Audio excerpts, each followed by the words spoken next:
We all have a point of no return, and I've reached my threshold with this, so I'll just play it for you and see if you feel the same. We don't just stand with healthcare professionals in this time of crisis. We run with them toward those in need. We are 7,000 doctors, nurses, pharmacists, and therapists supporting their efforts on the ground and virtually. And just as we are by their side, we're by yours too, with answers to your most pressing questions and expert advice at Cigna.com/COVID-19. Right now, there is a lot we're still trying to figure out. These are challenges we never thought we'd have to face.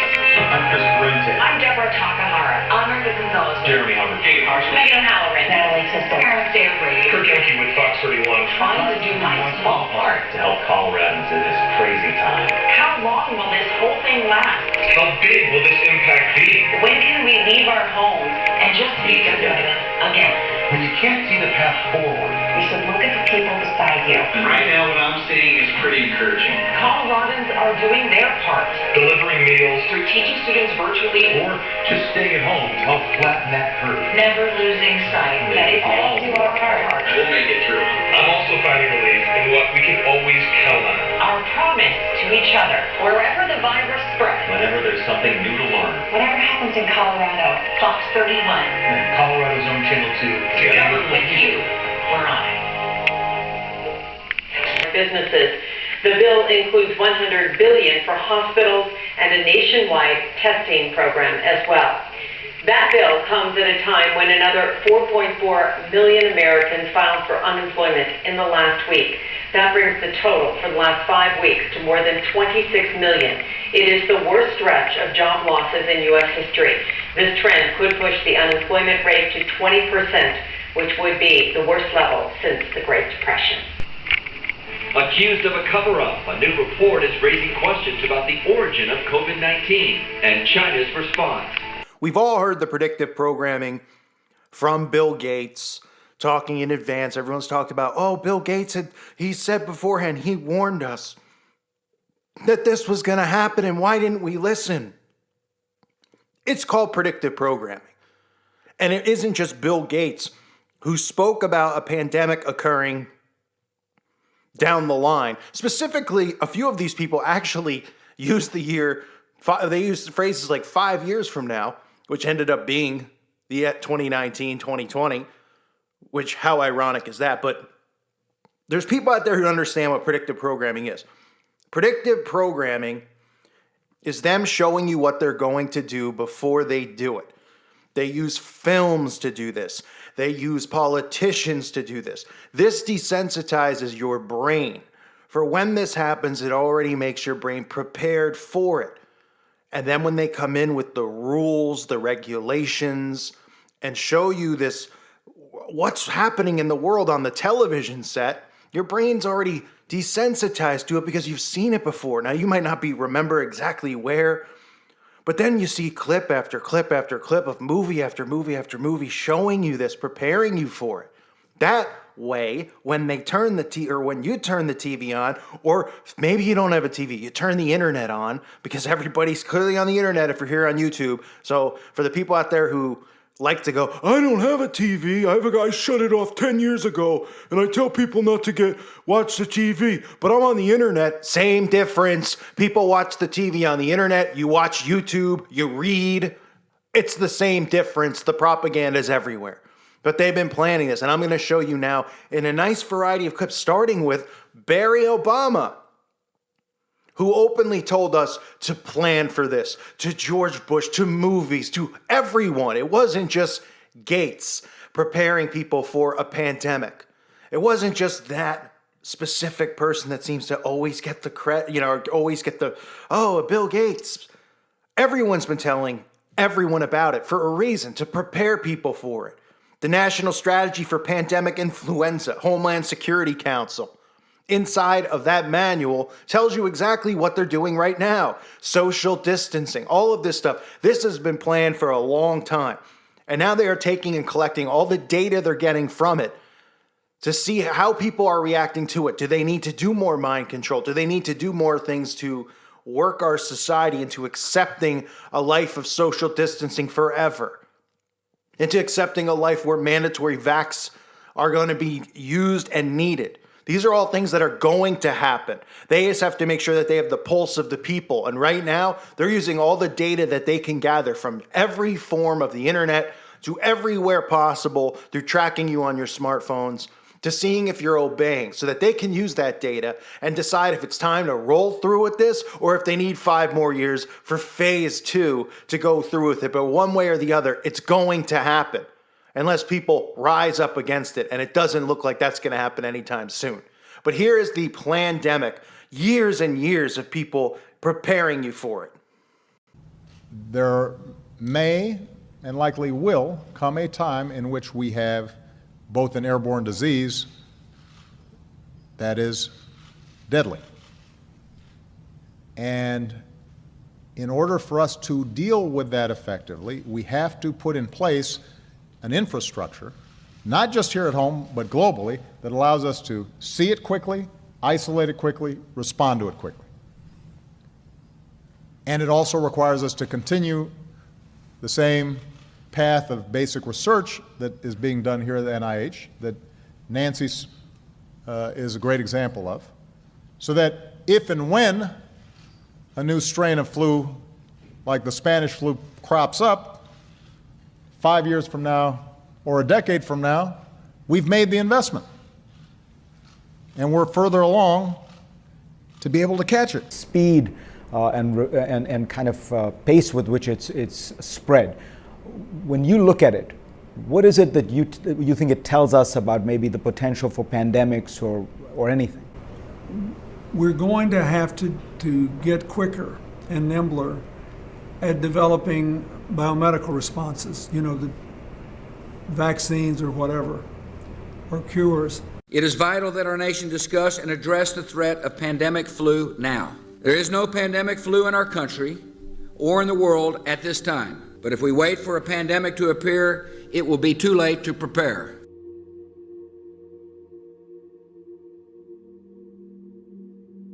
Scientists and doctors cannot tell us where or when the next pandemic will strike, or how severe it'll be. But most agree, at some point we are likely to face another pandemic. A pandemic is a lot like a forest fire. If caught early, it might be extinguished with limited damage.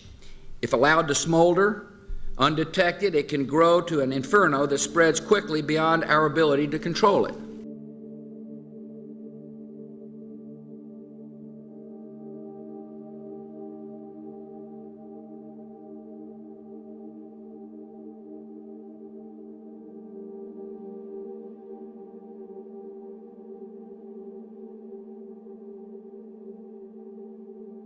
Our strategy is designed to meet 3 critical goals. First, we must detect outbreaks that occur anywhere in the world. Second, we must protect the American people by stockpiling vaccines and antiviral drugs, and improve our ability to rapidly produce new vaccines against a pandemic strain. And third, we must be ready to respond at the federal, state, and local levels in the event that a pandemic reaches our shores. To meet these 3 goals, our strategy will require the combined efforts of government officials and public health, medical, veterinary, and law enforcement communities, and the private sector. It will require the active participation of the American people, and it will require the immediate attention of the United States Congress, so we can have the resources in place to begin implementing this strategy right away.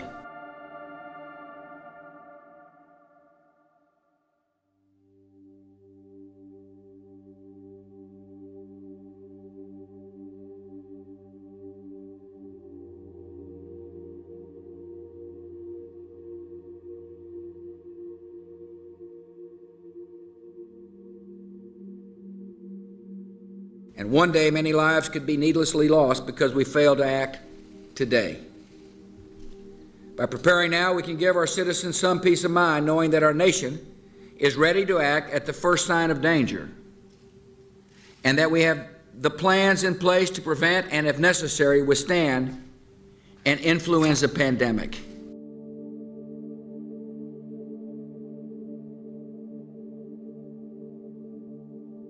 In a pandemic, an infection carried by one person can be transmitted to many other people. And so every American must take personal responsibility for stopping the spread of the virus. To provide Americans with more information about pandemics, we're launching a new website, pandemicflu.gov. That ought to be easy for people to remember. Pandemicflu.gov. The website will keep our citizens informed about the preparations underway, steps they can take now to prepare for a pandemic, and what every American can do to decrease their risk of contracting and spreading the disease in the event of an outbreak. A pandemic is unlike other natural disasters. Outbreaks can happen simultaneously in hundreds or even thousands of locations at the same time. And unlike storms or floods, which strike in an instant and then recede, a pandemic can continue spreading destruction in repeated waves that can last for a year or more.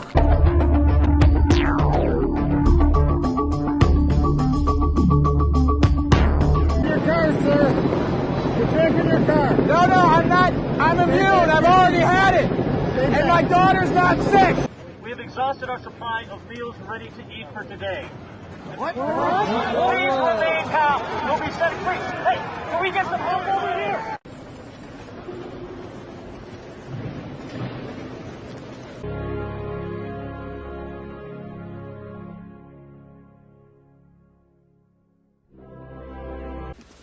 I know what I told you, but now I'm telling you we're facing a new strain. What? It spreads like the flu. You got 19 dead, you got hundreds more infected, and it's spreading like a brush fire. You gotta isolate the sick, and I mean really isolate them, Billy. We gotta get everybody else back into their houses. We gotta keep them there. Like so many epidemics before, the loss of so many lives began with a single microscopic organism, the Rika virus, spread among the population of Glasgow like a common cold. It claimed the lives of thousands in the first week. The airports, seaports, and borders were closed. The people were ordered to stay in their homes, to avoid travel, avoid contact.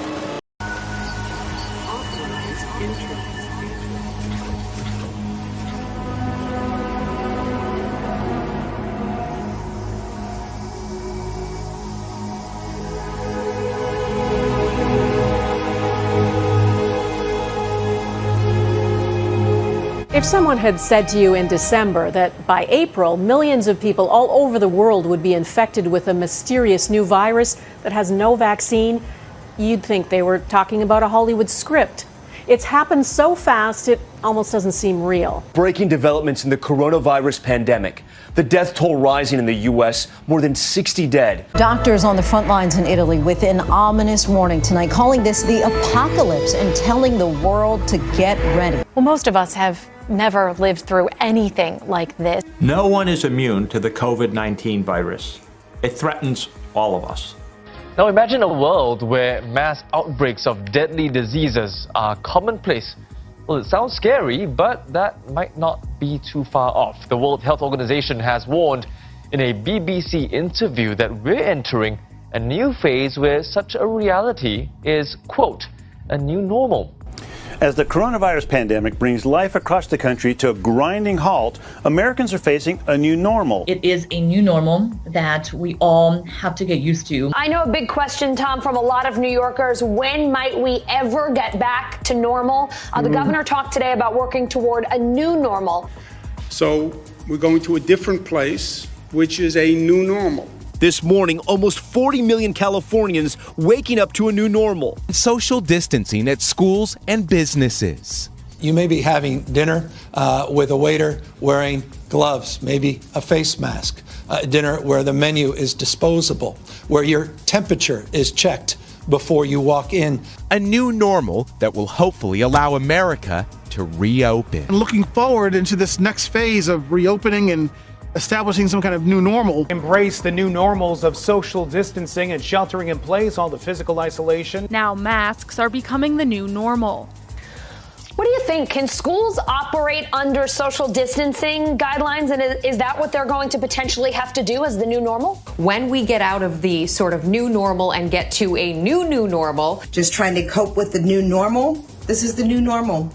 Imagining or reimagining what society is going to look like when they reopen. If you want to go to a restaurant, you're going to have your temperature taken before you're allowed inside to dine. So that's just possibly going to be the new normal that we see down the road. Adjust our lives and get ready for the new normal. This new normal is going to look very, very different. A stepwise return to not normal, but a new normal. Long lines for food becoming a new normal. The communities return to normal, or the new normal, on what that may be. The coronavirus pandemic has meant not only online classes, but having to watch their job and internship offers go down the drain. So what is the new normal like for the class of COVID-19? There will be a new normal. We just don't know what that new normal is yet. So a return to normal as we knew it is not on the cards in the near future, and it is really important that I am upfront with you right now about that. What we will be seeking to do is find a new normal. Get out of the lockdown and return to what will, by the way, be a new normal. It's not going to be the normal we experienced before the virus took hold. Can I say this is likely to be the new norm? We will be having to live in a new normal, as we were trying to say, with this virus. We keep talking about this is the new normal. I'm just curious, when can we expect life to go back to the true normal? You know, when is this expected to peak? Do you guys have some sort of timeline or estimate in mind? Or So, as I have repeatedly said, this is our new normal. If we are going to be able to move ahead into our new normal, we will find our new normal in the coming weeks. To make sure that we can do everything we can to flatten the curve so that we can return not to the old normal, but to a new normal that allows us to function more and more openly as a society. We can continue to improve how we work and play in this new normal. All of us should be able to name all the people we've been in close contact with over the last 2 weeks as a new normal. Get New Brunswick back to the new normal. Because that really is going to be part of our new normal moving forward. So these are all elements of our new normal. We will transition into the new normal. What we consider normal before COVID-19 is still a long way from returning. Our lives are changing and about to change in a very significant way. But the thing that we called normal, our old normal, was just the new normal for people who are older than us.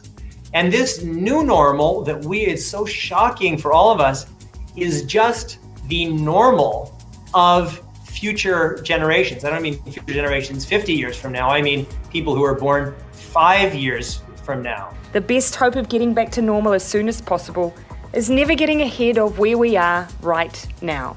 So it's not going to be returned to normal. People will have to realize this is not going to go away anytime soon. And we're going to have to keep this up. If you think that this is going to be going back to normal in July, think again. This will be the new normal until a vaccine is developed. What it's going to take for all of us to be able to return to normal. The only thing that will really allow life as we once knew it to resume is a vaccine. It won't go back to normal in some very rapid fashion. Microsoft co-founder Bill Gates has continued the fight against coronavirus, investing billions of dollars on the construction of factories working to develop a COVID-19 vaccine. And it won't be normal until we get an amazing vaccine to the entire world. And I know that we are all eager to get back to work and get back to normal. But the reality is, we have to remember that until we find a vaccine for this terrible virus, until we have that vaccine, letting our guard down means potentially exposing millions of our people to the virus. The hard fact is, until we find a vaccine, going back to normal means putting lives at risk. Until we get almost everybody vaccinated globally, we still won't be fully back to normal. It means zero tolerance. So every time we see a case, we basically pounce on it. We do everything we can then to shut it down and to eliminate it when it arises. And we will have to keep doing that on an ongoing basis. And yes, until a vaccine arises. You know, it's so important to get not just hundreds of millions, but literally billions of those vaccines, because this is a global problem. We can anticipate that we will continue like this for some time until an effective vaccine is widely available. We want to get into this semi-normal phase as soon as we can, and then the vaccine is the thing that will change things. I think even after we're through this first wave, we will need to remain vigilant, and we will need to bring in different measures. Normality, as it was before, will not come back full on until we get a vaccine for this. And as you say, that could be a very long way off. Obviously, we continue to work on the vaccines, but the vaccines have to be down the road by probably 14, 15, 16 months. We're doing great on the vaccines. I think Johnson & Johnson is leading, seems to be leading in terms of the studies. Also March 2017 in the White House. In both of those two meetings, he asked me if vaccines weren't a bad thing, because he was considering a commission to look into ill effects of vaccines, and somebody, his name is Robert Kennedy Jr., was advising him that vaccines were causing bad things, and I said, no, that's a dead end, that would be a bad thing, don't do that. There's, Robert, a huge body of science that doesn't support your position. Show it to me. Okay, well. Show it to me. I can, but I'm not going to do that right here. Show me one study. I'll show you a lot of studies, but right now, listen, I just want to know. Vaccinated children are healthier than unvaccinated children. Then I will put that study on my website, and I will quit my job. Okay, we will. When will we get back to some sort of normal? What do you think it will take? Well, Dr. Fauci is my hero, just so you know. Will we truly get back to normal in this country before there's an actual vaccine that's available to everybody? How do you start lifting the restrictions?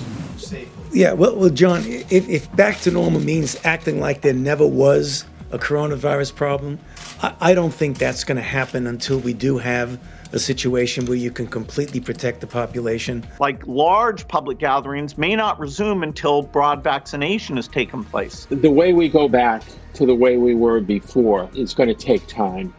We won't be completely safe until we have a vaccine. Into whatever semblance of normalcy the new normal will provide over the course of the next few months, as we all look forward to the moment where we have herd immunity and or a vaccine. The problem many school administrators have is that they can't give a guarantee to parents right now that their kids would be safe going back into the classroom. And until there's a vaccine and testing, they're making plans instead to continue remote learning. All of this while the world awaits a vaccine and faces the reality that even with one, our lives will never be the same. Legislative amendments that would make vaccinations mandatory for public school students unless they have a medical exemption. Religious and philosophical exemptions would no longer be allowed. A lot of it depends on having a vaccine, and that's what's going to protect us the most. We need to start thinking about what our new normal will look like over the coming months. With no vaccine for this virus likely to be available for a year or more to protect the population, we need to protect each other. This could easily go on a couple of years, waxing and waning. Dr. Peter Hotez is a vaccine scientist at Baylor College of Medicine in Houston. He believes governments need a strategy for how daily life will operate for the next 2 years. Yes, 2 years. That's the length of time it could take to develop, test, and distribute a vaccine once the surge in cases is over. Dr. Ali Muqdad worked to develop the pandemic models used by the White House. So until we have a vaccine, our definition of normal should be totally different from what normal is. Almost every expert agrees a vaccine is the fastest, safest way to get our world back, even if it means a year or more of waiting. Until that happens, we're stuck in a cat and mouse game with something that can't be seen or detected until it's too late. The thing that'll get us back to the world that we had before coronavirus is the vaccine and getting that out to all 7 billion people. Well, I think everyone's life is completely disrupted. You know, your normal pattern of go to meetings, watch sports events. This thing, in my lifetime, this is the most dramatic thing. I still find it shocking how tough it is and how hard it's going to be to get back to the normal life that we had before. Do you think things will go back to normal, or is that all changed? No, once you have a safe and effective vaccine and get that out to almost all of the people on the planet and build the preparatory systems for the next pandemic so you can nip it in the bud, we will go back to normal and economies will recover. In the long run, the exit from this is going to be one of two things, ideally. One of which is a highly effective vaccine, and there are a variety of ways vaccines can be deployed. They can be deployed for damping down epidemics, they can be deployed to protect vulnerable people. We're living very, very different lives until there's a vaccine. However, this doesn't mean we will go back to normal. We are not going to be back to normal until we have a vaccine. I just got to be straight with the people of Idaho. Because the virus in one form or another will be with us for a long time until there's a vaccine at least. The coronavirus. What we want to do is be able to prevent the disease, and the way to do that is through a vaccination. Now, until we have a COVID-19 vaccine, workplaces are going to look much different. The virus still remains and will remain until doctors and medical experts find an approved treatment and develop a vaccine. If folks get out of this finally one day and we begin to open things up, or then finally get to a place where the vaccine and completely open up. There will be no normalcy as we knew it in the past until we have a vaccine or herd immunity. The vaccine is critical because until you have that, things aren't really going to be normal. They can open up to some degree, but the risk of a rebound will be there until we have very broad vaccination. Because I talked to Bill Gates the other day, and he was saying that it could be June before anybody is having any sense of normalcy. And I don't even know what normalcy means. I mean, normalcy is, we're not going to be normal again for a long time. No, we're not. And not until we have herd immunity or vaccine. I mean, here's what the new normal may look like. Every establishment you go to, you've got a mask on, your temperature is taken. When you walk into that establishment, it has half the number of aisles that it used to have. If it's a restaurant or a bar, half as many seats than it used to have. Your waiter may come over with gloves. You may have a menu that's disposable. There is nothing normal about that until we get the kind of therapeutics and ultimately get to the herd immunity. I'm struck, Bill, by when you were talking about the phases, the semi-normal phase that you spoke of, that sounded like months and months of that. If a vaccine is still not until 2021, that's many, many months of this new normal. That's right. It's almost certainly over a year where large public gatherings likely won't be taking place. We're likely to be using masks. Even in restaurants, there'll be some degree of spacing. If we do not have a vaccine, can I sit next to somebody in a movie theater? Can I go to a basketball game? It depends whether the virus is spreading in your community. If it is, no basketball games. No way. The Prime Minister has said previously that he doesn't think Canada will be able to return to full normalcy until there is a vaccine. On the issue of the vaccine, which you've said in the past could take a year to 18 months, will we have to wait for a vaccine to hug our family and friends who are outside of our bubble? When will there be a vaccine? How do you see that? So we're going to have to take something that usually takes 5 or 6 years and get it done in 18 months. There is an approach called an RNA vaccine that people like Moderna, CureVac, and several others have that looks quite promising. This is where an RNA vaccine comes in, which becomes possible when you have the virus's genetic sequence and you know which genes code for which proteins. So the concept of an RNA vaccine is, let's inject the RNA molecule that encodes for the spike protein. It's making your cell do the work of creating this viral protein that is going to be recognized by your immune system and trigger the development of these antibodies. It's a relatively new, unproven technology, and there's still no example of an RNA vaccine that's been deployed worldwide in the way that we need for the coronavirus. The advantage of the RNA vaccine is that it can be produced within a matter of days.